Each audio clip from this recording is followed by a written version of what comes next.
Dans les plaines dorées du sanctuaire faunique Serengeti Dreams, en Tanzanie, la nature s'apprêtait à offrir un spectacle inattendu. Sarah Wilson, 45 ans, consacrait sa vie à la conservation des espèces menacées.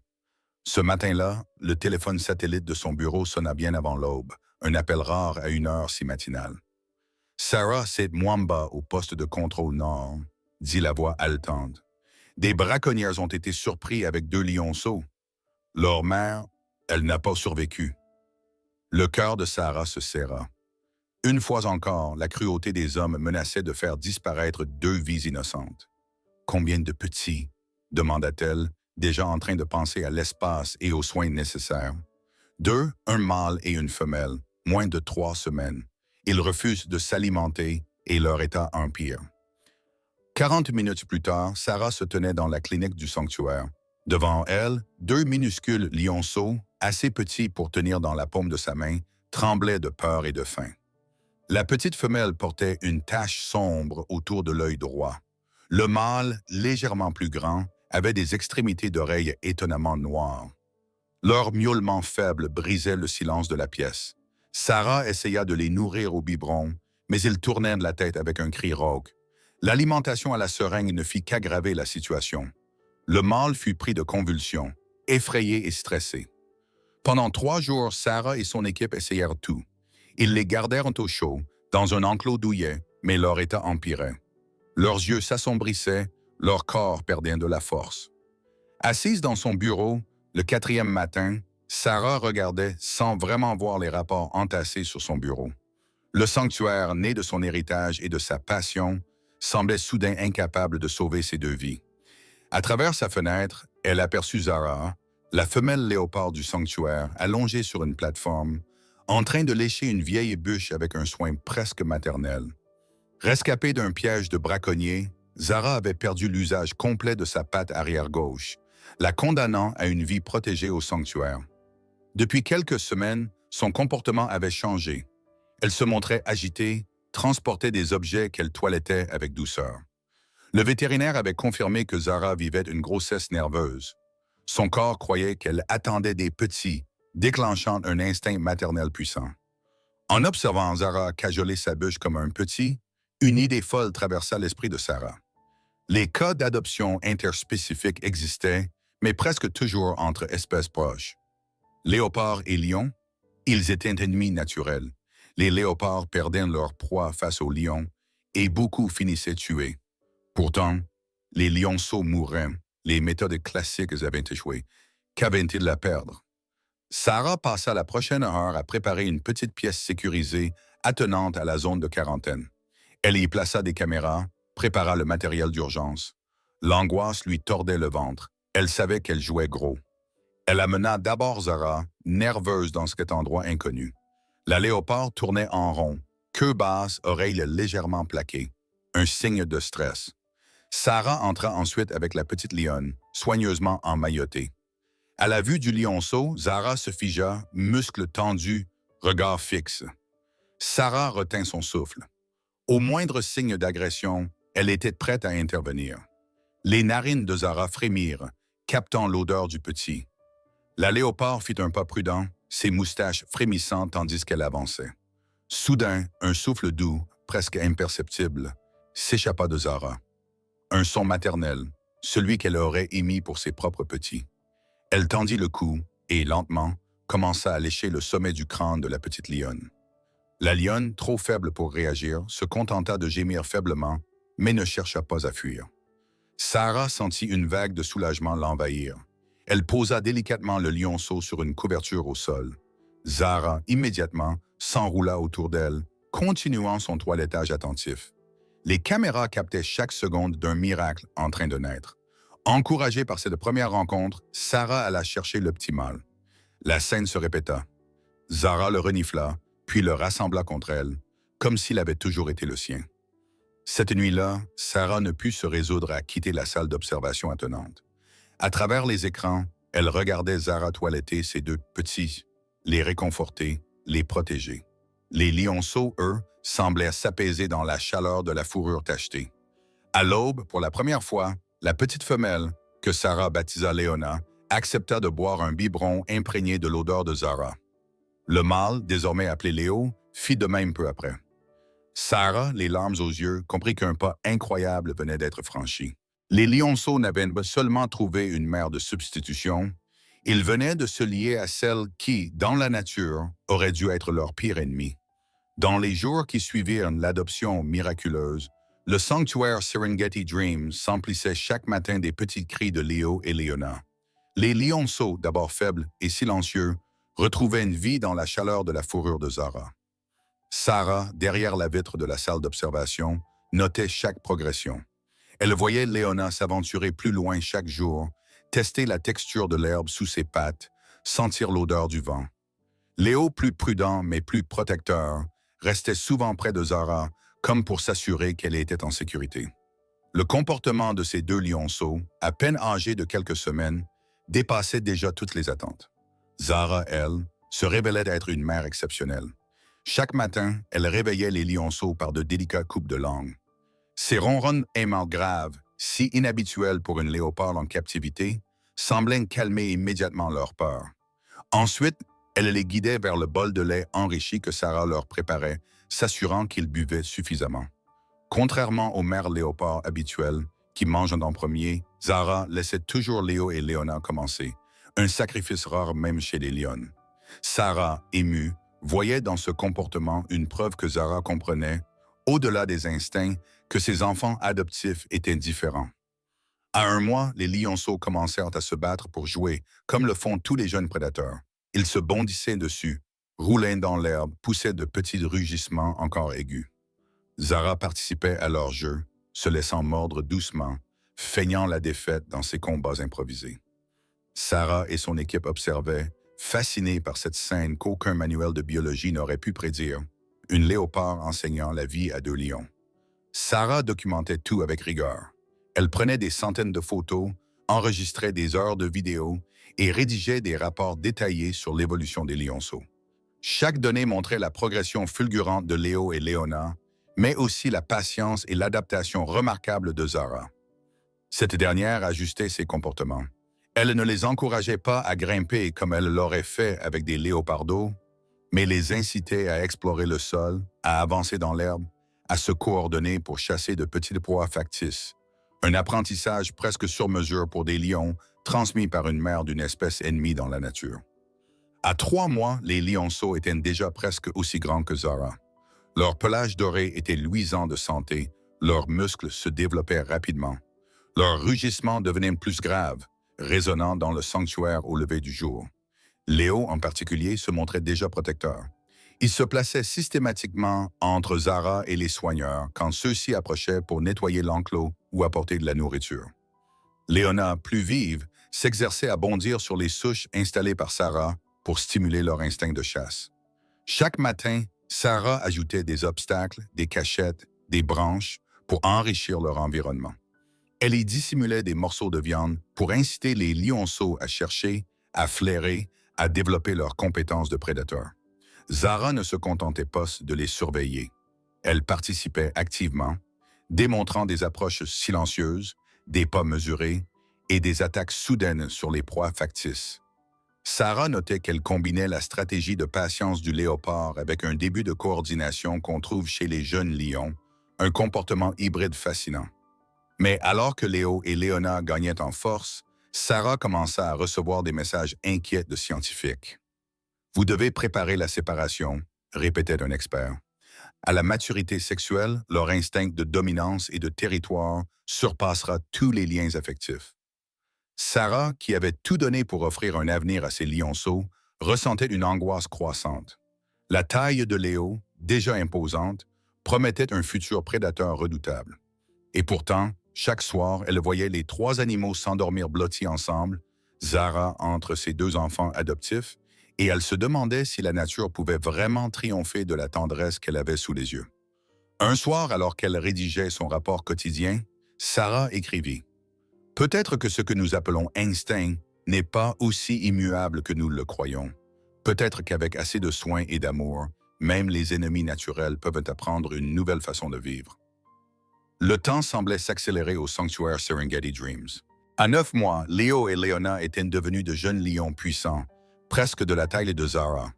Leurs jeux étaient devenus plus brutaux. Ils bondissaient avec force, roulaient dans l'herbe, se mordillaient les pattes avec une énergie débordante. Zara, bien que plus petite et moins forte, continuait de jouer son rôle de mère. Elle les observait avec vigilance, interrompait leurs bagarres lorsqu'elles dégénéraient et les rassemblait en les attrapant par la peau du cou comme quand ils étaient bébés. Sarah, depuis sa salle d'observation, savait que l'équilibre devenait de plus en plus fragile. Les experts qui suivaient l'expérience à distance se montraient de plus en plus sceptiques. « Ce que vous faites est fascinant, mais vous jouez avec le feu », écrivait un biologiste. « Lorsque les instincts de dominance émergeront, vous ne pourrez plus contrôler la situation. » Sarah comprenait ces avertissements. Elle voyait la puissance de Léo se développer, sa musculature s'affermir, son rugissement devenir celui d'un jeune roi. Pourtant, chaque matin, elle retrouvait le trio serré l'un contre l'autre, comme une véritable famille.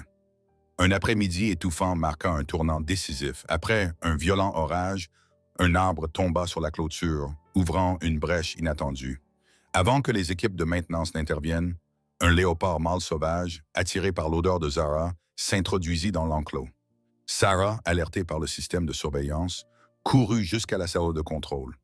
Sur les écrans, elle vit le léopard inconnu avancer lentement dans les hautes herbes, ses yeux fixés sur Zara, qui somnolait à l'ombre sans se douter du danger. Léo et Léona, à quelques mètres, jouaient innocemment.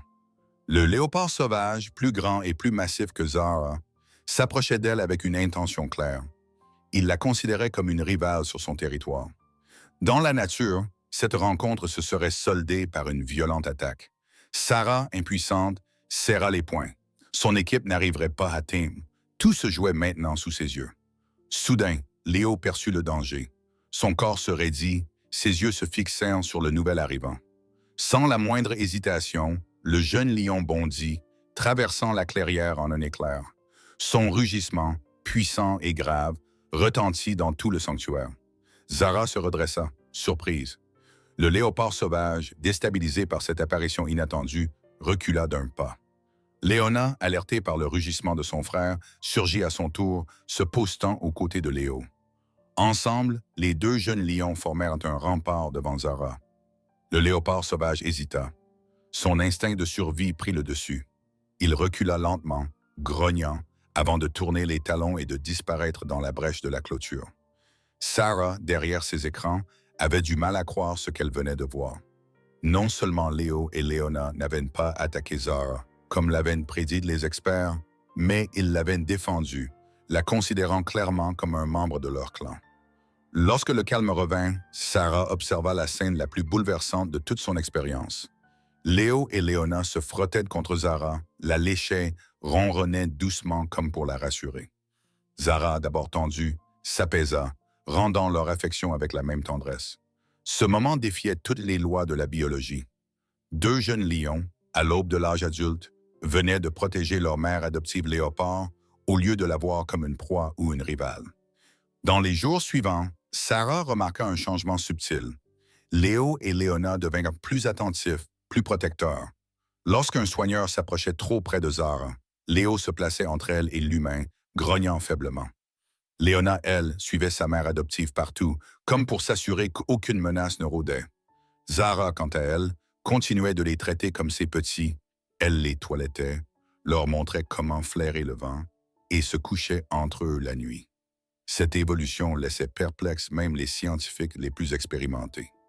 Considérez cela comme une phase de transition, écrivit un expert.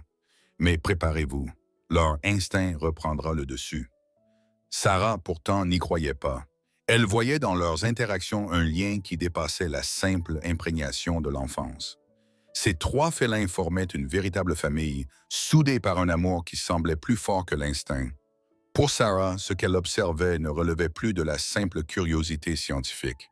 Elle comprit que cette expérience avait le potentiel de bouleverser la compréhension du comportement animal, de démontrer que l'amour et le soin pouvaient redéfinir les instincts les plus ancrés. Dans son carnet, elle écrivit « Peut-être que la nature n'est pas une prison, mais un point de départ. Peut-être qu'avec assez de temps et de tendresse, Même les prédateurs peuvent apprendre à aimer au lieu de détruire. Les semaines passèrent après l'incident avec le léopard sauvage, et la notoriété de la petite famille du Serengeti Dreams explosa. Partout dans le monde, scientifiques, journalistes et curieux voulaient en savoir plus sur cet léopard qui élevait 2 lions comme ses propres petits. Des caméras furent installées pour documenter chaque instant, et Sarah se retrouva à donner des interviews à des chaînes internationales. Pourtant, derrière la fascination du public, grandissaient les inquiétudes. Léo et Léona approchaient de l'âge adulte. Léo, déjà massif, pesait près de 150 kilos. Léona, plus élancée, développait une musculature agile et puissante. Chaque rugissement de Léo résonnait comme un rappel que le temps pressait. Les experts multipliaient leurs mises en garde. « Vous devez séparer cette famille avant qu'il ne soit trop tard », disait-il. Un jour, leurs instincts de prédateurs l'emporteront. Mais Sarah, chaque soir, observait les 3 animaux dormir ensemble, Zara blottie entre ces 2 lions géants. Elle voyait leur douceur, la façon dont Léo contrôlait sa force pour ne pas blesser Zara pendant le jeu, et comment Léona restait toujours proche de sa mère adoptive, comme une ombre protectrice. Elle savait que ses comportements n'étaient pas dictés par la peur, mais par un attachement profond. Pourtant, un autre danger grandissait à mesure que la renommée du sanctuaire attirait l'attention. Des rumeurs de braconnage commencèrent à circuler. Des informateurs rapportèrent à Sarah que certains trafiquants voyaient dans la capture ou la mort de cette famille unique un moyen de gagner des sommes colossales. Sarah réagit aussitôt. Elle augmenta la sécurité, installa une clôture électrique renforcée et engagea des patrouilles armées pour protéger Zara, Léo et Léona. Cette célébrité inattendue, qui avait apporté un soutien financier précieux, devenait une menace. Mais le plus grand défi venait de la nature elle-même. À l'âge de 3 ans, Léo atteignit sa pleine maturité. Sa crinière se densifia, son comportement changea. Il devenait agité, arpentait les limites de leur enclos, grognait plus souvent, montrait des signes clairs de frustration. Léona, elle aussi, vivait ses premiers cycles hormonaux, plus discrets mais tout aussi significatifs. Sarah savait que la situation était critique. Ces changements hormonaux menaçaient l'équilibre fragile de la famille. Pourtant, elle ne pouvait se résoudre à une séparation brutale. Avec son équipe, elle mit au point un programme audacieux. Des sorties supervisées dans d'autres zones du sanctuaire où Léo et Léona pouvaient interagir avec d'autres lions. Ces rencontres, soigneusement encadrées, leur permettaient d'exprimer leurs instincts territoriaux, de s'essayer à la hiérarchie sociale des lions, puis de revenir chaque soir auprès de Zara. À la surprise générale, le plan fonctionna. Léo libérait son besoin de domination avec d'autres lions, mais rentrait apaisé vers sa mère adoptive. Léona, de son côté, découvrait le comportement des lionnes, apprenait à communiquer, mais gardait son attachement indéfectible à Zara. À 4 ans, le trio attira l'attention des plus grands scientifiques du monde animal. Éthologues, biologistes, écologistes vinrent étudier cette famille hors norme. Ils découvrirent un langage unique, une combinaison de grognements, de souffles et de signaux corporels, propres à eux seuls. Sarah écrivait dans son journal « Ils ont créé leur propre culture, un langage unique.